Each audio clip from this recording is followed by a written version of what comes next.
Продолжуваме со изучувањето на книгата Дела. Во 9-та глава гледаме едно патешествие кое завршило поинако отколку што било планирано. И верувам на сите не се случило да планираме пат, да одиме некаде, но на крајот завршуваме на друга дестинација, не на онаа што сме ја планирале. И тоа се случило на секој. Дури имало случаеви кога луѓе отнувале цели континенти. Планирале да стигнат до Индија, Колумбо и неговата експедиција стигнале во Јужна Америка. Има една поговорка која вели дека ждрепката се фрла во скутот, а резултатот што таа ќе го даде, всушност го одредува Бог. Идејата е дека на крајот на криштата се остварува Божјата воља. Се што се остварува е Божја воља. Ние правиме планови и треба да правиме планови. Одговорниот живот налага да правиме планови. Но кога ги правиме и кога работиме на нивно остварување, се уште треба да бидеме спремни, да го имаме тоа сознание дека Бог ќе се изврши својата воља. Да бидеме спремни, послушни, тој да не води и на крајот тој да го изврши она што го има како намера. И ова 9-та глава, како што реков, го покажува јасно тој принцип дека Бог на крајот е извршил својата воља. Бидејќи Савле од Тарс тргна во Дамаск да заробува христијани, а тој беше заробен од Христос. Тој тргна да се бори против Христос, а стана апостол на Христос. Тргна како волк против христијаните, а стана не само овца, но стана дури и овчар на христијаните. Сосема неочекувано, непланирано. Некои сметаат дека ова е најзначајното преобразување, преобраќање на некој човек во историјата на црквата. И Лука посветува многу внимание на тој настан, не само во 9-та глава, го опишува во детали, туку и на уште други две места Лука отстапува простор во неговата книга. Например, во 22-та глава, каде што Павле говори пред народот во Ерусалим, тој се навраќа на овој случај. И во 26-та глава, кога застанува пред царот Агрипа, повторно се навраќа на овој настан, така да Лука дури 3 пати го спомнува во различни случаеви овој настан, зашто след тоа говори за важноста. Важноста на овој настан не само за христијанството, можеме да кажеме туку за целата историја на светот, зашто представува некаква пресмртница. Иако во тој момент е пресмртница само за еден живот, Павловиот, гледаме од подалечна перспектива дека тоа е пресмртница во историјата на црквата. И за да го сватиме подобро овој настан, да видиме како благодата, бидејќи ова глава научи многу за благодата, ни ја кажува работата на Божјата благодат, ова да се подсетиме, верувам дека знаете, но да се подсетиме, да го видиме тој контраст меѓу Савле од Тарс и потоа апостолот Павле. Неговиот живот. Савле од Тарс е елинизиран евреин, кој е роден во традиционално еврејско семејство. Од неговите автобиографски пишувања или искази во делата на апостолите или пишувања понатаму неговото послание, разбираме дека е потекнува од фарисеј, татко му бил фарисеј, вели фарисеј од фарисеј, римски граѓанин, според традицијата неговиот татко бил римски граѓанин, тој сето тоа го наследува, фарисејството, граѓанството и таа ревност кон законот, ревност кон легализмот, кон јудеизмот. И таа ревност дури го носи во Ерусалим, каде што станува ученик во познатото училиште на рабинот Гамалиил. И од повторно од неговите автобиографски искази, Савле е звездата што изгрева во тоа училиште. Тој во Галатјаните, во 1 глава, 14 стих, вели: во јудејството напредував многу повеќе од мнозина мои врсници, бидејќи бев голем ревнител на татковските преданија. Горд евреин, посветен на еврејските традиции и целосно убеден дека човек може да биде прифатен од Бог преку законот, преку едно доследно, ревносно извршување на законот и чување на сите тие равински јудејски традиции. Тоа е неговото убедување. И тргнувајќи нели од таквото убедување, тој гледа на христијаните, на христијанство како некаква ерес, некакви лажни верници кои сакаат да ја уништат вистинската вера. На Христос гледа како на некаков измамник кој ги тера учениците да го лажираат неговото воскресение и така да го заблудуваат еврејскиот народ. Самиот крст, според еврејската традиција, како што и самиот тој пише во 1 Коринтини 1 глава, е соблазна, е скандал. Зборот соблазна на еврејски, во грчкиот текст значи скандал, скандалон. Скандалозно е воопшто некој да си помисли дека Месијата, Синот Божи, може да отиде на крст и да биде проклет таму. Што е, самата помисла е навреда за еден евреин. Тоа се разбирањето на Савле.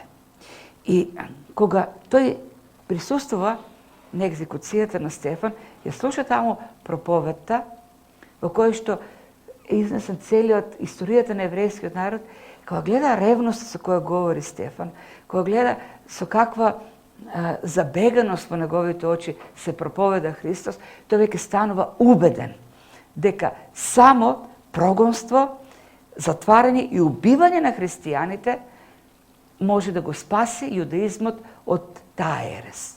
И веќе веднаш после случката со Стефан гледаме почетокот на 8 глава, првиот стих, тој се зафаќа со таа задача да ги гони христијаните, да ги влегува во куќите буквално, мажи, жени, ги апси, ги носи во затвор, а пак во Галатјаните тој вели дека таму се убивани христијаните.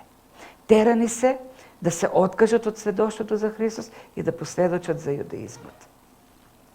Со сигурност тој се гледал себе си како некој Илија, нов Илија.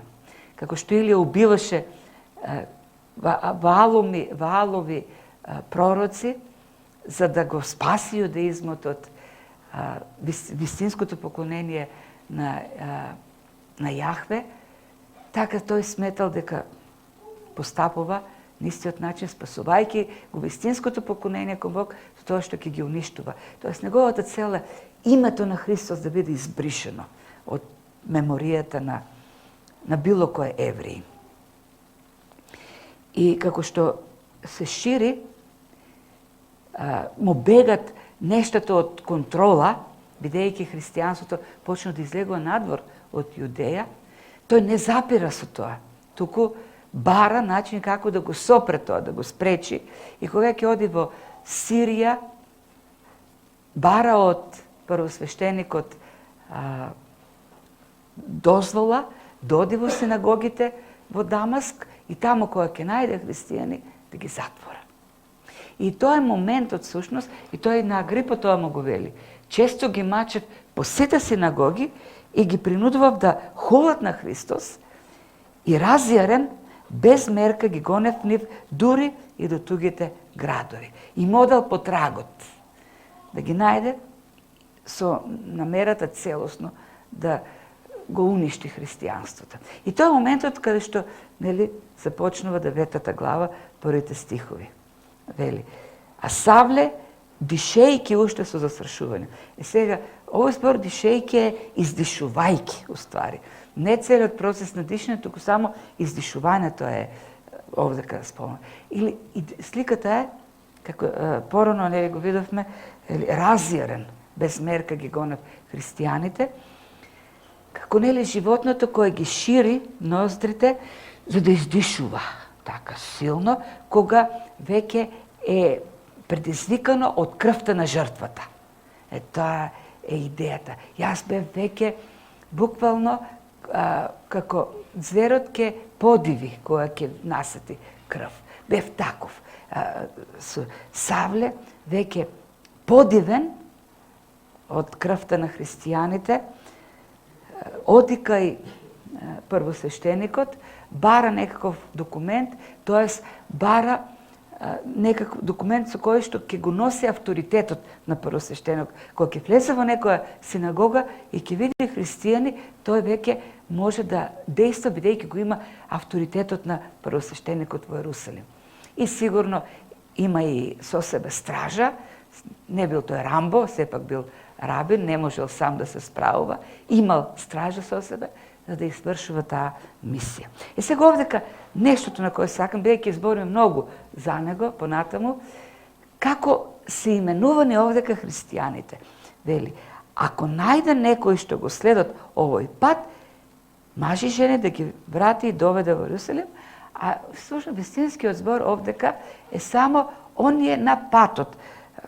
Зборот следат, тој пат е додаден во нашиот превод.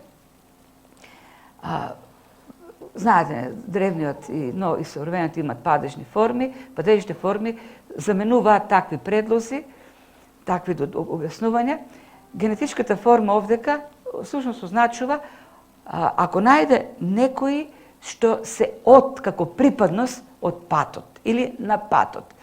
Затоа во многу англиски преводи пишува оние што му припаѓаат на патот.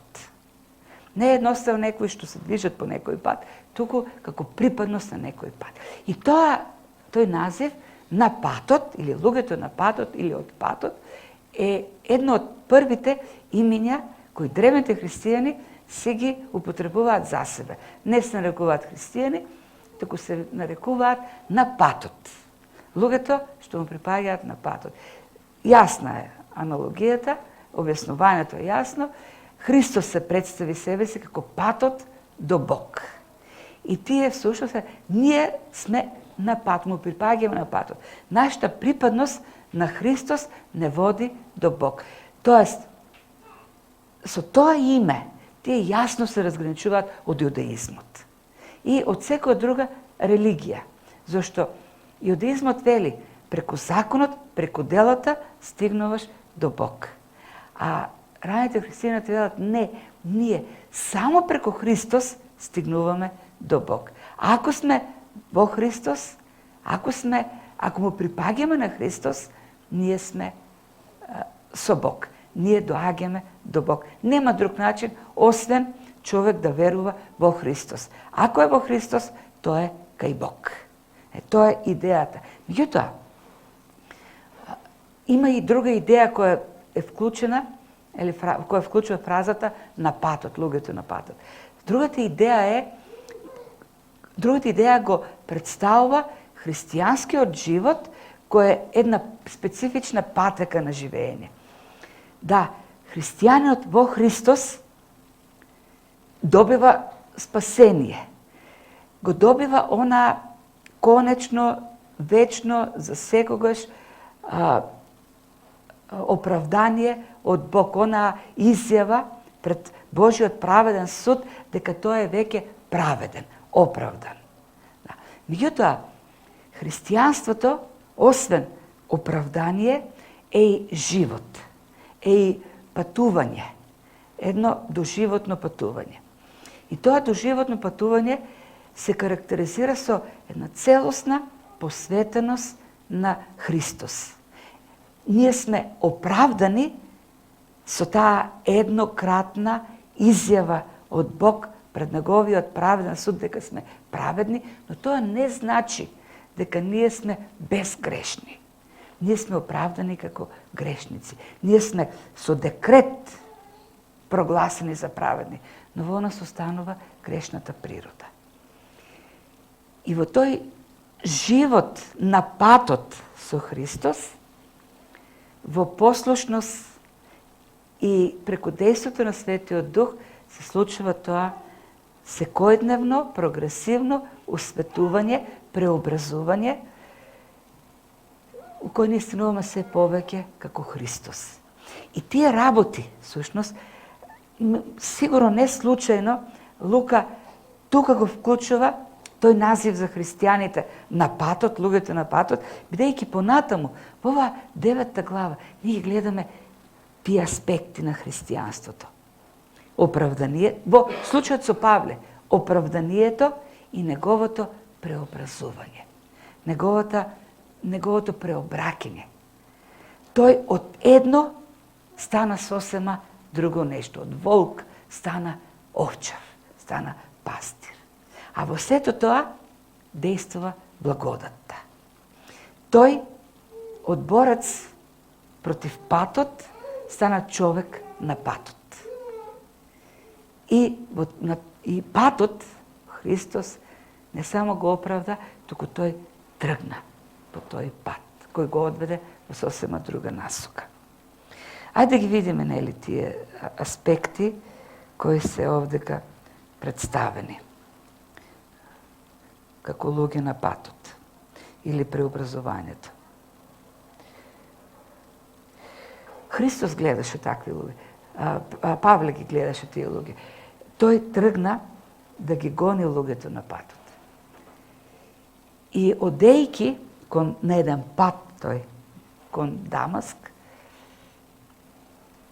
тоа е околу 250 километри североисточно од Ерусалим, пат кој трае некаде околу една недела, и кога веќе е скоро на крајот на тој пат, некаде е во близина, пишува не ближуваше до Дамаск во 3 стих, и е сред бел ден.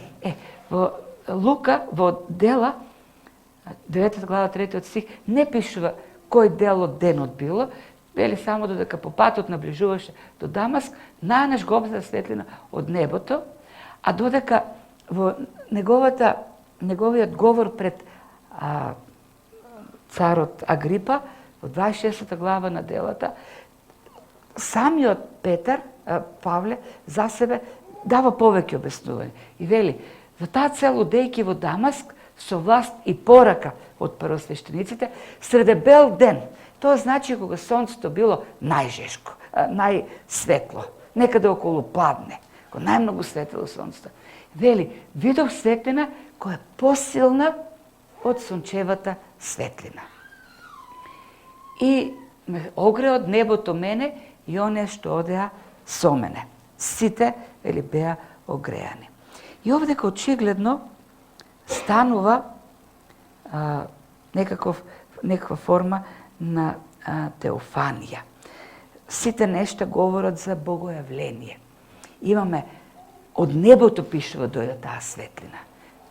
Тоест, идејата е дека Божјата слава се спушти. И дополнително, кон таа Божја слава, која се спушти, доаѓа и глас. Обично тоа се знаците на богојавлението, на Христофанија. И тој глас му вели на Савле, Савле, Савле, зошто ме гониш? Понатаму гледаме дека тоа е гласот на Христос. Августин, коментирајќи го овој текст, вели, тоа е гласот на главата што вика во името на членовите кои се уште на земјата. Павле ги гони христијаните, ги гони членовите на црквата. А гласот вели, Павле, Савле, ти мене ме гониш. Тоест, прогонството на христијаните е прогонство на Христос. Ранувањето на христијаните, кои се органи на телото на Христос, е ранување на главата. И ова големо охрабрување. Бидејќи, со други зборови, Христос вели, јас сочувствувам, целосно ги разбирам маките на моите следбеници, на оние што се на патот. Таа фраза често се слуша денес, те сваќам, многу те сваќам. Или многу те разбирам, или сочувствам, или целосно чувствам твојата мака. А може би никош не сме били во таа мака и станува како клише. Но кога Христос ќе каже дека тој разбира и сочувства, тоа е вистината. И секогаш кога некој е повреден како христијанин, главата ја чувствува болката. зашто ние сме неговото тело. И овдека во име на христијаните говори главата. Вели, ме гониш, Савле, Савле. И се случува една средба, неочекуваниот Бог. Павле разбира дека тоа е теофанија. Тоа е равин, не е туку така. Разбира дека светлината е од небото. Слуша глас од небото. Очигледно станува збор за богојавление. И тој се обраќа на гласот како со Господи, како на Бог се обраќа. Меѓутоа нешто него не му е јасно. Не е нешто во ред. Павле тргнува да ги гони противниците на Бог. Павле е равин. Павле оној што го брани поклонението на Бог. Павле го брани законот. И сега наеднаш, во таа теофанија, во тоа богојавление, тој слуша укор. И тој гласно вели, зошто ме гониш? Ма како те гонам, Господи? Јас те бранам, јас се заштитувам. Јас сакам да го зачувам поклонението на тебе. Нешто чудно се случува овдека. Најпосветениот, оној што најбрзо се издига, нели, во таа ревност кон Бог, е обвинет дека го гони Бог. И одговорот што следи, уште сигурно како гром во ушите му одекнува. Вели, јас сум Исус кого го гониш. Исус, дрводелецот, Исус од Назарет, оној што ги помеша умовите на луѓето. Павле со сигурност од дното на душа да го мразел Христос. Исус го мразел. Од дното на душа. Зашто тој е човекот кој што ги направи сите бели. За да Павле тргне и да ги убива христијаните. И наеднаш тој разбира дека оној што го гони, оној што го мрази, е всушност Бог, вистинскиот Бог. Може да представите каков шок е тоа. Се покажува дека Стефан, кој велеше дека Исус е Божиот син, пратеникот, оној кој за кого пророкуваа пророците, е навистина Бог. И наеднаш сета негова теологија се руши.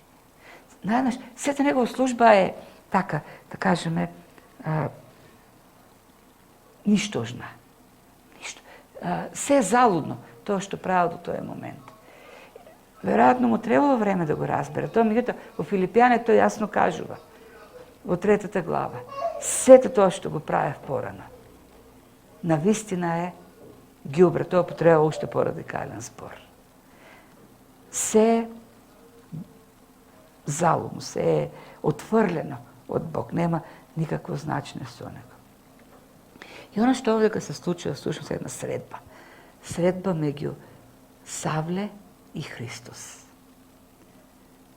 Во таа светлина во која што Павле ослепува, тој физички не гледа.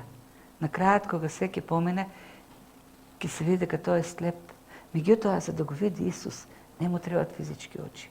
Тој има буквално средба со вознесениот Христос. Како што имаше Стефан, како што Стефан можеше да го види десно од престолот како стои Месијата, Синот Божи, така и Павле го види. И тој на овој момент се повикува кога го докажува своето апостолство, дека тој ги исполнува квалификациите за апостолство.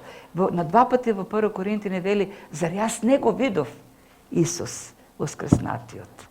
Да, нашиот Господ. Да, тој го виде. И тоа беше средба со оној кого што го гони.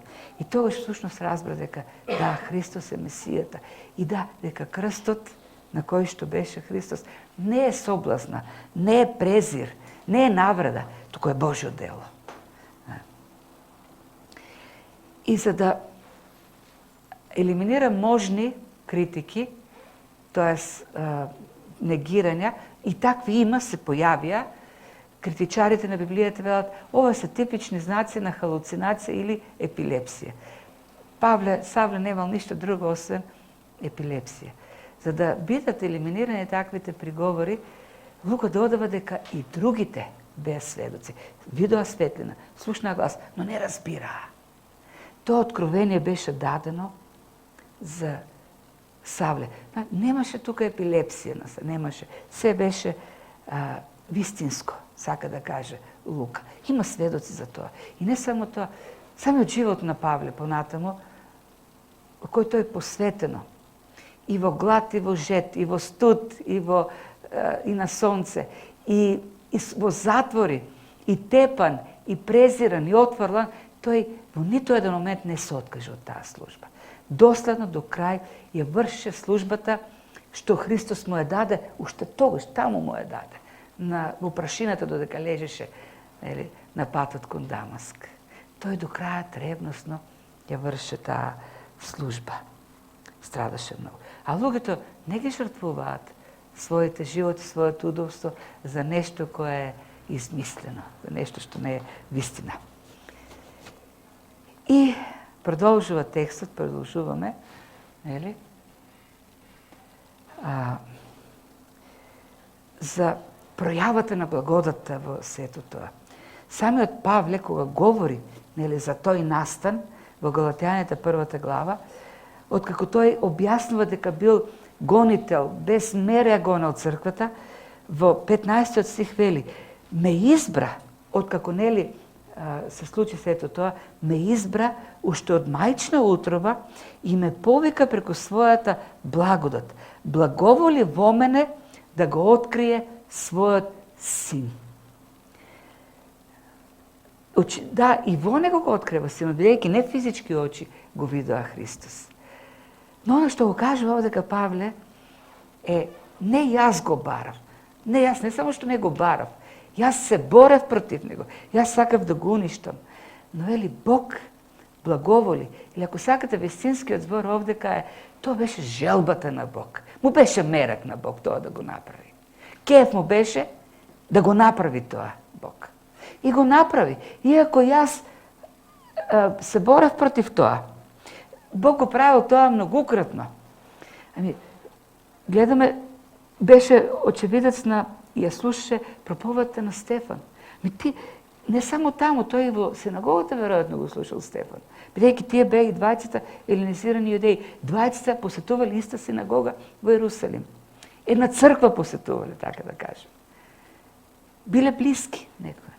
И на проповедта што ја кажа пред екзекуцијата, јасно беше исцртан Христос во Стариот Завет. И јас верувам дека додека многуте христијани ги апсел, мажи, жени, и тие му сведочеле. Не верувам дека само така оделе молчаливо зад него, во окови. Сето тоа Павле го отврлаше, бидејќи за него беше на глупава теологија, безсмислено е сето тоа. Не одговара на идеите за Бог. Меѓутоа, тоа е тој избор за кој Бог ме избра. Бог реши да го направи она што го направи. Неговата волја ќе се оствари како дури и по цената да го ослепи некого. И тој го направи. На крајот лично Христос му се јави. Му даде слеп, му даде светлина која го ослепи за да може да прогледа, вистински да прогледа. Да ја види вистината, го види Бог, да ја види вистината за Бог. И така да биде скршна таа гордост на Савле. Тоа е таа благодат која действува.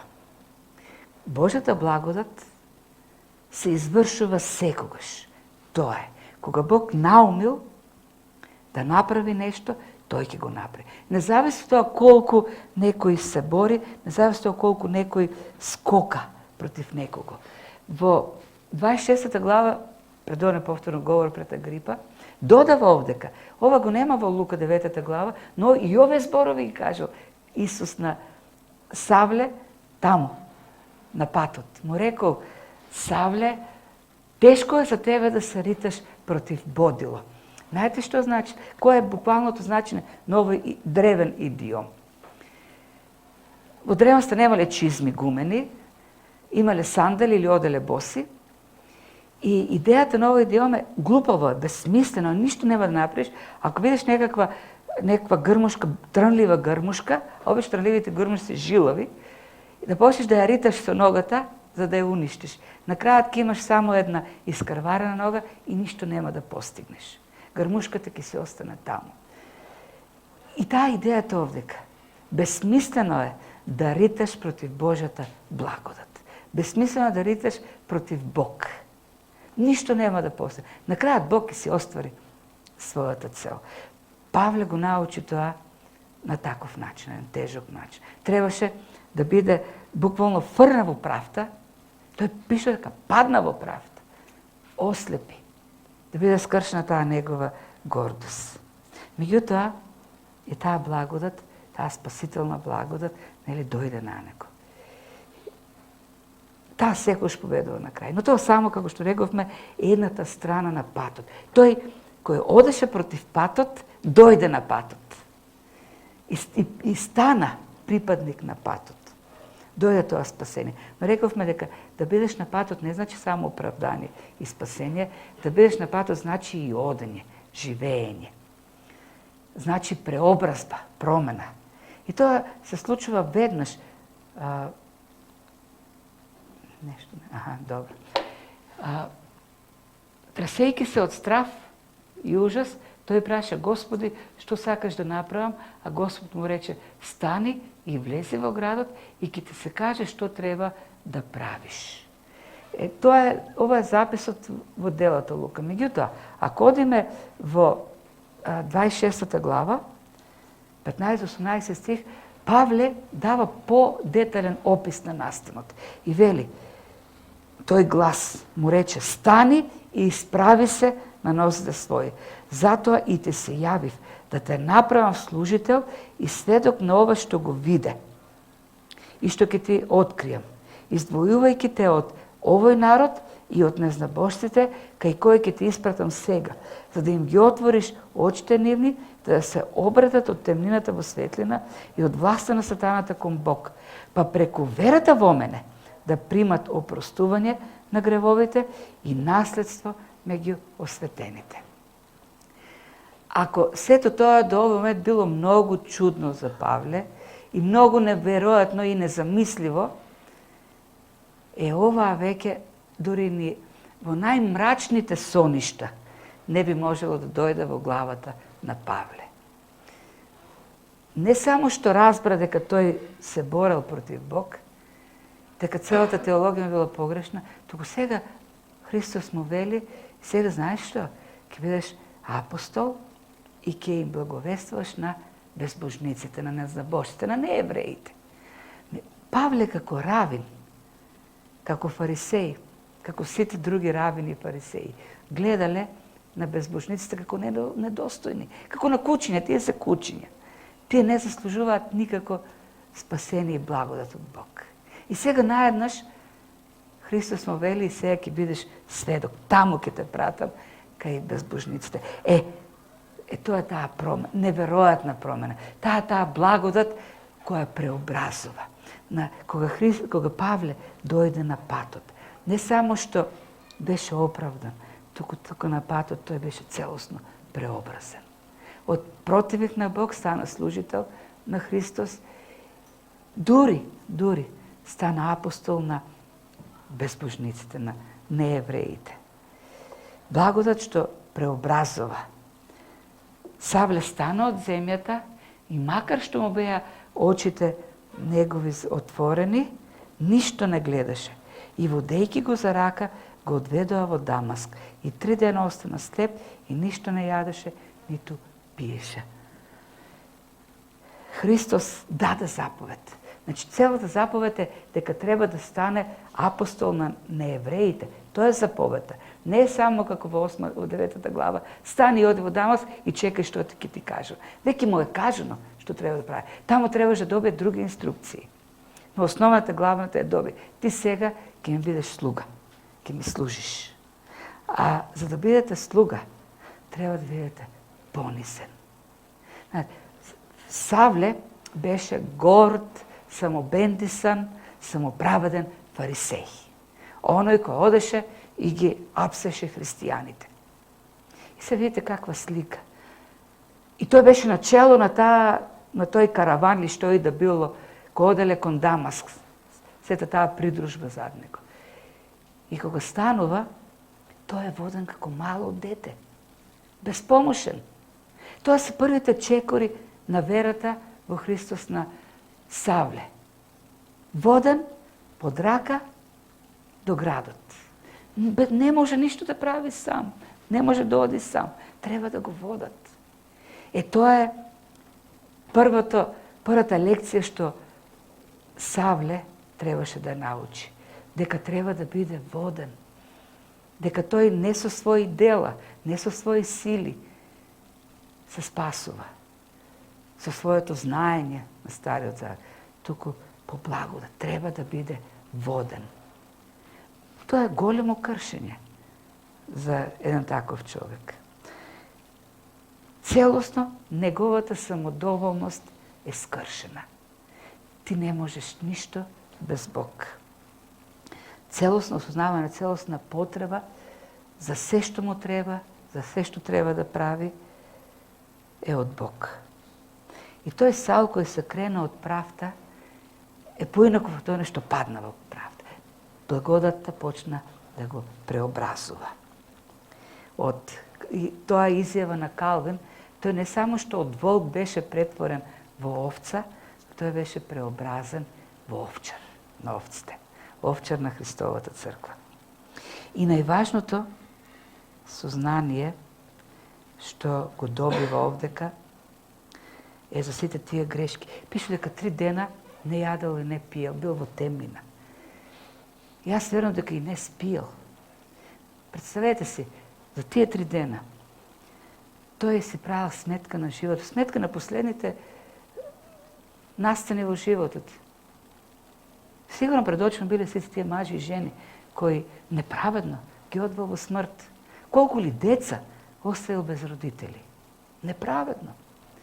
Сигурно ликот на Стефан бил пред него. Неправедно. Тој тогаш сватил каков човек убил. После, лицето сепак било како на ангел, тој го видел тоа лице како на ангел. Може биле блиски пријатели, не знам, но тие припаѓале на една синагога во Ерусалим. Сигурно многу солзи протекли низ неговото лице. Но нешто друго осознава. Таа благодат која ослободува од гревови, која спасува. Сето тоа му е простено. И затоа не треба да не чуди, и така можеме да сватиме, зошто Павле станува апостол на благодатта. Зошто Павле до крајот на животот ќе биде најпосветениот борец на Евангелието на благодатта. Па може ли таков човек да не стане таков борец за благодатта? Таа преобразва што благодата ја прави во него. И не само што Бог го спасува, не само што му се открива на таков грешник, тој себе се нарекува, затоа тој себе се нарекува протогрешник, тоест прв началник на грешниците. И не само што му се открива и го спасува, туку му дава служба, таква голема служба, да биде апостол на безбожниците. Тој буквално е тие 3 дена потопен од Божјата благодат, од тие сознанија кои што тој ги добива. И така, тоа е едно познато, многу тие нешта, може би се знаете, веќе што го кажав, ништо ново не кажувам. Големо преобраќање, значено, многу такво спектакуларно. Има и други такви во историјата. Минатиот пат говоревме за Августин, кога Бог од Африка го носи на друг континент, до Милано, и таму во градината да го слушне детскиот глас и да дојде до спасението. Има други такви големи случаи. Весли, тој во неговото седоште говори за такво едно посебно искуство, кога на службата во црквата на улицата Алдерсгейт, проповедникот го чита предговорот кон коментарот на Лутер, коментарот на Лутер за римјаните, и вели топлина каква што не постои, чудна топлина, вели, го огреа моето срце. Знаете, Џон Њутон какво има вакво покаяние. На бродот пон со робови, како трговец на робови, во бурата доаѓа благодата. И тој станува пастор и опишува она познатата милост Божја чудесна. Многу луѓе сведочат тоа како од зависници, од луѓе во калта на развратот станале посветени верници на Бог. И сега некој може да каже, ама јас го немам тоа во животот. Јас не сум имал такво нешто. Знаете што? Тргнете ги тие светлини, гласови и така натаму, останува нешто што е исто во обраќањето на секој. А тоа е благодата. Да секому беше потребна истата благодат. Зашто Христос сите нас не најде во гребот, не најде во грешноста и таму не избави. Никој не бил достоен за да биде спасен. Никој не бил праведен за да биде спасен. Сите како грешници сме најдени и сме оправдани. Подеднакво сме биле сите мртви во нашите престапи и греови и затоа подеднакво е била потребна таа благодат за да не спаси. И тоа спасение на Савле, таа историја, таа 9 глава е како една мапа која важи за секој еден од нас за спасението. Тоа е модел кој важи за секој. Исус го бараше, не Павле, не Савле. Савле го гонеше. Исус го бараше. Го најде, го оживеа, го доведе кај себе, му даде живот, го слободи, му даде вера. Го направи ново создание. Тоа се случува со секој. И сега, што треба тоа? Ова, гледајќи го ова, каква реакција треба да предизвика? Прво на благодарност. Ние сме биле како Савле и сме сега на патот. Негови сме. Тој не спасил и тоа носи и охрабрување. Бидејќи случајот со Савле особено носи охрабрување. Бидејќи ако човек кој така, како што вели за себе, прото грешник е спасен, е избаден како догорена веќе главна од огнот, тој може, никој не е толку далеко од Бог што не може да биде извлечен од огнот. И ако има луѓе за кои сте се молиле години и сте постеле, и сте говореле, и сте сведочеле, и се уште нема резултати, Савле е тој пример кој ни вели, не треба да се откажуваме. Не треба да се откажуваме. Да се молиме, да продолжуваме да работиме. Зашто не знаеме кога Божјата благодат ќе подействува. И тука може би убаво да се посетиме на последната молитва на Савле. Савле се молеше, Бог да им прости. Стефан се молеше, Бог да им прости на оние кои фрлаат камења над него. И Бог, слушна таа, еден од тие беше Савле. И Бог го спаси Савле. Овој текст исто така треба да не подсети дека ние кои сме спасени и сме на патот сме, на специфичен пат сме. Пат кој води кон преобразување, пат кој води кон служба, кон слугување. Пат кој треба да даде еден достоен живот. Представете си, Савле градеше живот. Градеше живот во кој треба да има една таква многу импозантна кариера на рабин, на фарисеи, на служител на законот. И во еден момент, кога мисли дека веќе тука стигнува на врвот, разбира дека сето тоа е пред Бог ништо ѓубре. Се е безвредно. Бог сето тоа го уништува. Може и нашиот живот да се покаже на крајот таков. Ако сакаме ли достојни, вредни животи, ако сме луѓе на патот, на вистина, тој пат не води кон такви животи. Животи посветени на служење, на понизност кон Бог, на следење на Бог, на покорност, на Неговото Слово, Неговото водителство, на Светиот Дух, на послушност. А таа послушност нас ке не води кон служба и на крајот живот кој навистина е вреден и достоен. Зборот пат значи и живот во древноста. Да сме на патот значи да сме на животот, му припаѓаме. И безсмислено, глупаво е, ако сме на патот, припаѓаме на патот, а да немаме живот, вистински живот. Зашто тоа е целта, всушност да сме на патот, да го имаме животот и тоа живот во изобилство. Луѓето на патот имат живот. Одат по вистинската патека на животот. Треба да бидеме како Саул, навистина безпомошни, навистина немокни, водени за рака од нашиот Христос од Духот. Затоа да го следиме неговото водство, да бидеме неговите слуги и на крајот на краишта што направи Савле, оној кој, значи, така симпатичен, убав, мил на Бог и така натаму. Тој стана Павле, стана малиот, за да покаже дека тој е ништожен, мал и дека во се зависи само од Бог. И тоа ќе стане неговата водечка филозофија во сите негови посланија. Не јас, но Христос. Се можам преку Христос. Не со моите сили и способности, но Бог кој дејства во мене.